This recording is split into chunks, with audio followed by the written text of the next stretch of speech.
ഇന്ന് പുറത്തു വന്ന രണ്ട് ക്രിക്കറ്റ് ന്യൂസാണ് നമ്മൾ ഇന്നത്തെ വീഡിയോയിൽ നോക്കുന്നത്. ആദ്യത്തെ ഒരു അപ്ഡേറ്റ് റാഷിദ് ഖാനുമായി ബന്ധപ്പെട്ടതാണ്. റാഷിദ് ഖാൻ മികച്ചൊരു പ്ലെയറാണ്.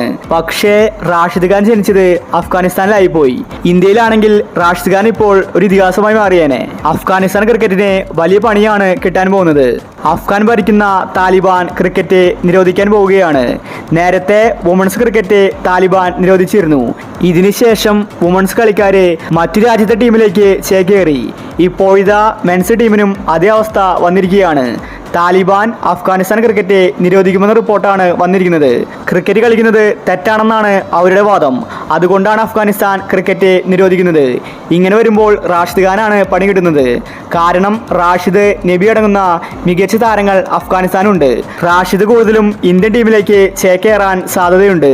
റാഷിദിന് ഇന്ത്യൻ ടീമിനോടാണ് ഇഷ്ടം. റാഷിദ് മികച്ചൊരു ബൗളറാണ്.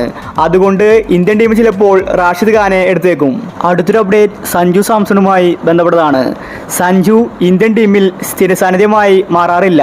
വല്ലപ്പോഴും വരും, അല്ലെങ്കിൽ സൈഡ് ബെഞ്ചിലായിരിക്കും സഞ്ജുവിൻ്റെ സ്ഥാനം. എന്നാൽ ഇപ്പോൾ സഞ്ജു അങ്ങനെയല്ല. ഇന്ത്യൻ ടീമിനെ ഒഴിച്ചുകൂടാനാവാത്ത താരമാണ് സഞ്ജു. T20യിലെ number 1 opener. ഇനി സഞ്ജുവിനെ ഒഴിവാക്കാൻ സാധിക്കില്ല. ഇപ്പോഴത്തെ സഞ്ജുവിനെ അടുത്തൊരു റോള് കൊടുക്കാൻ ആവശ്യപ്പെട്ടിരിക്കുകയാണ് ഗംഭീർ. വരാൻ പോകുന്ന T20 സീരീസിൽ സഞ്ജുവിനെ T20 ക്യാപ്റ്റൻ ആക്കണമെന്നാണ് ഗംഭീറിൻ്റെ ആവശ്യം. സൂര്യകുമാറിനെ റെസ്റ്റ് കൊടുത്ത് സഞ്ജുവിനെ ക്യാപ്റ്റൻസി ഏൽപ്പിക്കാനാണ് ഇന്ത്യൻ ടീമിൻ്റെ പദ്ധതി. ഇപ്രാവശ്യത്തെ T20 വേൾഡ് കപ്പിൽ സഞ്ജുവിനെയും സൂര്യയും ഇറക്കാനാണ് BCCIയുടെ പദ്ധതി.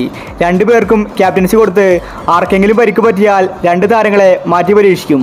അതിനുവേണ്ടിയാണ് സഞ്ജുവിന് ക്യാപ്റ്റൻസി കൊടുക്കുന്നത്. ഇനി ഇന്ത്യയുടെ അടുത്ത T20 ഇംഗ്ലണ്ടുമായിട്ടാണ്. ജനുവരിയിലാണ് മത്സരങ്ങൾ നടക്കുന്നത്. ഈ സീരീസിൽ സഞ്ജു ആയിരിക്കും ഇന്ത്യയുടെ ക്യാപ്റ്റൻ എന്ന റിപ്പോർട്ടാണ് വന്നിരിക്കുന്നത്. അപ്പോൾ ഇത്തരം ക്രിക്കറ്റ് ന്യൂസിന് വേണ്ടി ഈ ചാനൽ മറക്കാതെ സബ്സ്ക്രൈബ് ചെയ്യും.